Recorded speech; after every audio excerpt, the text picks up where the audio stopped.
Tanpa Yudaisme jemaah iblis, Yesus tidak disalib.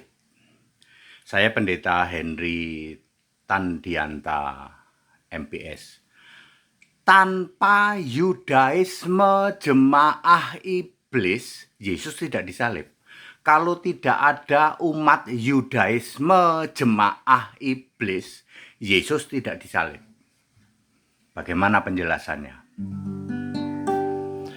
Ya, Kejadian 3 ayat 15. Yesus berfirman, loh kok Yesus Pak? Itu kan Tuhan huruf besar semua, Yahweh. Primitif kamu, Yahweh itu Yesus roh. Primitif kamu. Ya, Yesus roh berkata bahwa aku akan membuat permusuhan antara siapa? Antara keturunanmu wahai iblis, ular, ya, dan keturunannya, keturunan perempuan. Semua orang tahu keturunan perempuan itu siapa? Yesus. Lalu yang jadi pertanyaan, keturunan ular itu siapa? Matius 23 ayat 2. Kamu menduduki kursi Musa, wahai orang-orang Farisi, orang-orang ahli Taurat, orang-orang Saduki. Ya, kamu adalah keturunan ular, ular beludak. Paham? Sekarang terjawab sudah, keturunan iblis itu adalah orang-orang Yudaisme, jemaah iblis, bukan orang Yahudi. Kalau yang agama Yahudi itu nggak kayak gitu. Yudaisme ini menjiplak dari perjanjian lama, jadilah 3 kitab. Orang Farisi kitabnya namanya Tanak, ahli Taurat namanya Talmud, Farisi namanya Tarkum. 3 kitab ini jiplaan dari perjanjian lama. Yang bisa bantah saya kasih hadiah 10M. Karena ada Yahudi palsu atau Yudaisme jemaah iblis inilah, ya. Matius 23 ayat 33. Hei kamu ular beludak, keturunan ular. Lalu syarat yang lain harus mati disalib, diberlakukan di Israel. Itu kan hukumnya Roma. Tunggu sampai hukum Roma mati disalib itu ada diberlakukan, maka baru Yesus lahir. Ya, Galatia 4 ayat 4. Setelah genap waktunya, maka Yesus datang ke dunia. Genap waktunya apa, Pak? Sudah muncul yang namanya keturunan ular, keturunan iblis. Sudah muncul juga aturan hukum mati disalib. Maka jadilah tahun 33 Masehi, keturunan ular inilah yang menandatangani keputusan Yesus harus dihukum mati. Sebenarnya yang menandatangani adalah orang Saduki. Dari 3 komponen ular ini, ya.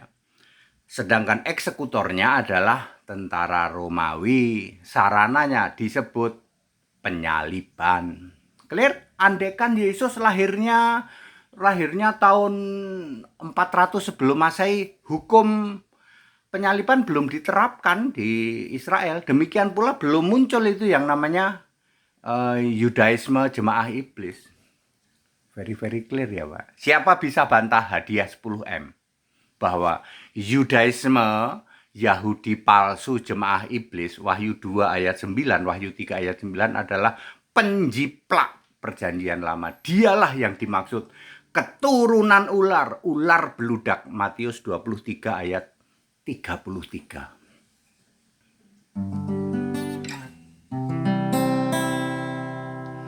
Keselamatan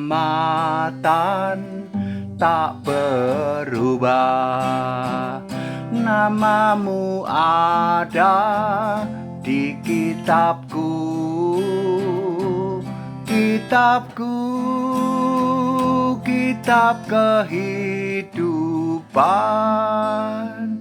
Di dalam namamu dituliskan.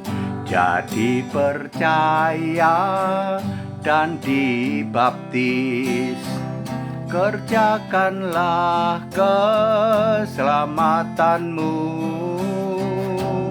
Jangan sampai sangkal nama Yesus.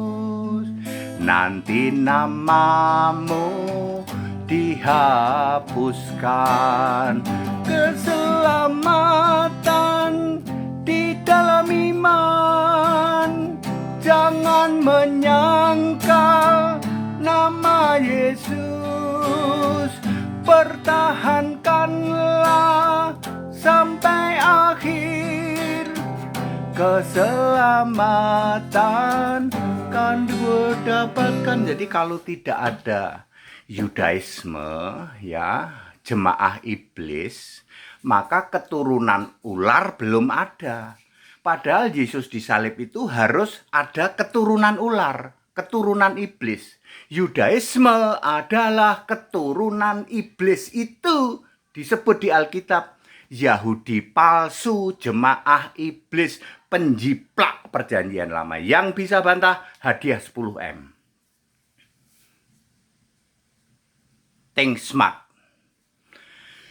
Ya, demikian pula sistem penghakiman mati disalib sudah diberlakukan di Israel oleh orang Romawi. Ya, jadi clear ya. Kalau tidak ada Yahudi jemaah iblis yang disebut Judaism, tidak ada penyaliban Yesus. Paham? Ya. That's it. Hadiah 10M yang bisa bantah. Kalian para jemaah iblis Judaism, kalau kamu bisa bantah, hadiah 10M. Think smart. That's it. Haleluya. Amin.